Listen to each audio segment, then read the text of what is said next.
Okay.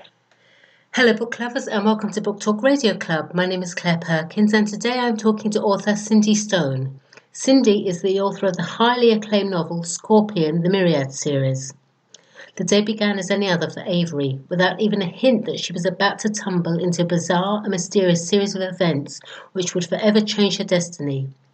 Dark powers, 10,000-year-old spells, mysterious monks and martial arts. It's a book to get lost in, that's for sure, and I absolutely loved it. Hi Cindy, first of all welcome and thank you for coming back on Book Talk Radio Club. Hi, Claire. Thanks so much for having me. Sure. I really enjoy talking with you. Oh, thank you. So Cindy, since I spoke to you last June, you've had quite an amazing 8 months. You won Book Talk Radio Club's Book of the Year, and you're also receiving some wonderful feedback and reviews from bloggers, including stunning novel and flawless writing. I guess when you're feeling a bit down, these motivate you somewhat. Oh, they're like lifeblood during the marketing phase. Book of the Year particularly gave me tons of marketing fuel, and it's sometimes challenging to keep motivated. Not so much to write, because that's what we love to do, Sure. but to market. I love all the phases of writing, but truthfully, I'm not in love with marketing. Yet, I know when I can talk to the fans about the book, the writing process and the inspiration and all of those things that people want to know about the characters and the story. It's important to get out there and connect, but it's finding those right ways and avenues to meet the readers, and that's what the Book of the Year really helped me do. Oh, that's wonderful. So please. So without, of course, giving away the whole plot, would you like to tell the listeners about Scorpion? Oh, yes. Scorpion. Oh, yes. Well, I love the story. And Scorpion is an exciting adventure story. It's filled with Eastern mysticism, indigenous shamanism, Taoist mystics, and ancient sacred stones left behind by a passing orange-red star, secret societies. But really, at its heart, it's about how a young woman finds her own power living among very powerful and very influential men. There's also a little romance in there. Okay. Scorpion seems to attract readers that are interested in either martial arts and Taoism or mysticism and ancient spells, although somewhere I think there's a tie-up and neither are that far apart from each other. I've really discovered from readers that they relate to the various parts of the story. And internal martial arts, when taught in a traditional way, are really based in Taoist mysticism. Right. And crystals and gemstones, they've been believed for centuries to carry certain vibrations or frequencies that affect the wearer. Yes. And all of these ideas fascinate me because I'm fascinated with energy, vibrations, healing, the incredible power of the mind, and quantum physics. And so all of these things came together for me in this story. And this is something that goes back to my great-great-grandfather, who went to live in the Himalayas in the 1800s with the mystics to learn ancient secrets. So this travels through my blood. I love to see and experience the deeper connections in life. Yeah. And that's why I really love this series so much, because it's about those deeper connections. I understand you're an advanced student of Bagua Kwan. What is that and how did you get involved with that? Oh, Bagua is an internal martial art, and to me, one of the most mystical. What's internal martial arts? I mean, I know about listeners will know about the martial arts. What's internal martial arts? Yes, the internal martial arts is there's 3 of them: Bagua, Xingyi, and Tai Chi. And Tai Chi is the most well-known, sure. And Bagua is the most mystical. And Xingyi is probably the most straightforward. And these internal martial arts use qi, energy, right. And the ability to use and compel and propel qi rather than muscular force. And that's the big difference between internal martial arts and external martial arts. Oh, right. But that's what healing is about, isn't it? That's right. With Reiki, that's energy. That's healing energy. Exactly. And I am a Reiki master, and so that's why I became really interested in internal martial arts, because it just utilizes all of that life energy in a really powerful way.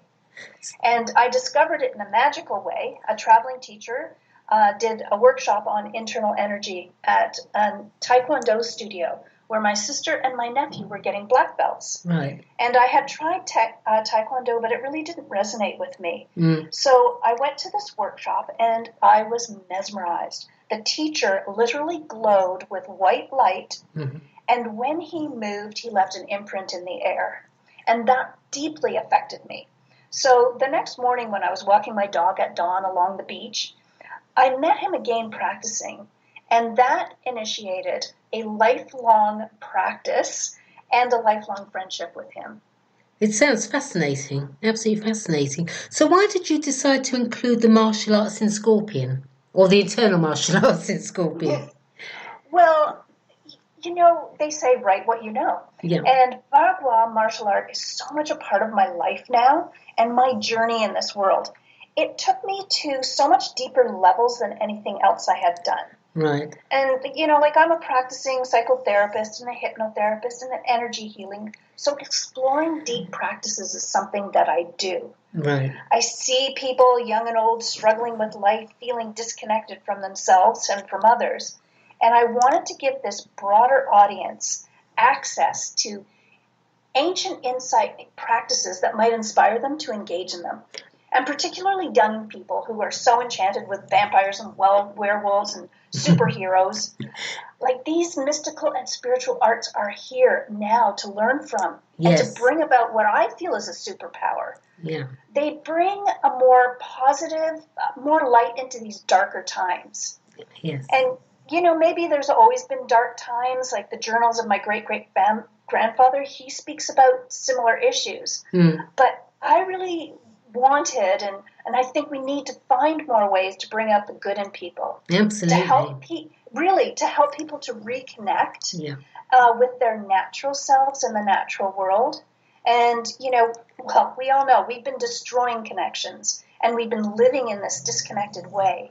And I wanted to have this novel in an entertaining way shine a light on that so that we nurture connections and we learn like to live in connection with ourselves and others and our world. Well, I think the way you've done it by writing Scorpion, you've got it spot on. Well, thank you. You're interested in transformational journeys, and Avery, the main character in your book, certainly experiences one. Who is your greatest inspiration, the person who has gone through a transformational journey and come out victorious? Wow.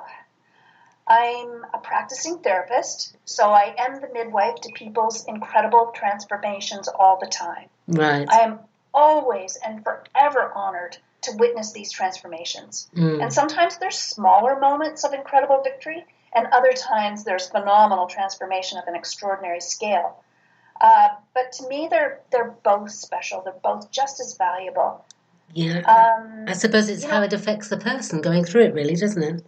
It really does. And I guess I have one client who overcame the most remarkable childhood experiences, and she became an incredible, loving, productive human being of like great light. And I guess perhaps her struggle and her victory might be the most inspirational one for me, and probably for everybody who knows her, because she's just come such an incredible distance in her life. The cover of Scorpion is very eye-catching. Did you design it? Thank you. Yes, I did, along with my sister. We both had an idea of how it should look, and my nephew's wife took our ideas, and because she's a graphics designer, and she took it to the next level of amazing. I love what she did. And the woman whose eyes we used, unbelievably, her name is actually Destiny. Wow. Yeah. She's my nephew's half-sister, and she has the most amazing eyes. One with a scorpion in it? Yeah. Will there be a follow-up to Scorpion, the Myriad Series, and if so, when? Yes, I'm working on the second book of the series right now. I'm not exactly sure when it will come out, but I hope it's soon, and I'm super excited about it. Oh, so am I. It will take readers to new places and experiences, and I have the opportunity now to open up the story elements and the mystery and the thrill and the adventure a little bit more because all of the setup is done now. And the characters are evolving and they're getting older. And so everything just deepens in this next book and gets more exciting. You wrote a book a few years back called The Incidental Guru. Please tell Book Talk Radio Club's listeners who your incidental guru was at the time. Oh, I had the best guru ever. It was my amazing rescue dog, Harry, who started out as such a rebellious and aggressive, awful beast and became the most incredibly sensitive and loving dog over an incredible journey that we made together that changed me and changed him. So you both went on a transformational journey together, I guess. You know what? Transformational journey, it's like the, I don't know, it's like my motif for my life. Where can Book Talk Radio Club listeners purchase your book, Cindy? Well, of course, online at Amazon and Barnes & Noble, Chapters in Indigo in Canada. It's in hardcover and ebook. It's you can find it at some fine independent bookstores. Mm-hmm. And soon I'm hoping you'll be able to purchase it direct from my website. I just haven't set that up yet. Wonderful. And my website's cindystoneauthor.com. All right. Thank you, Cindy. That was fascinating. Please come back on Book Talk Radio Club when you've published your next in the series. I'd love to chat with you and hear more. In the meantime, good luck for the future. And thank you, everyone, for listening to Book Talk Radio Club. Thank you, Cindy. Thank you so much, Claire. It's always a pleasure talking to you. Thank you. Okay, there we go.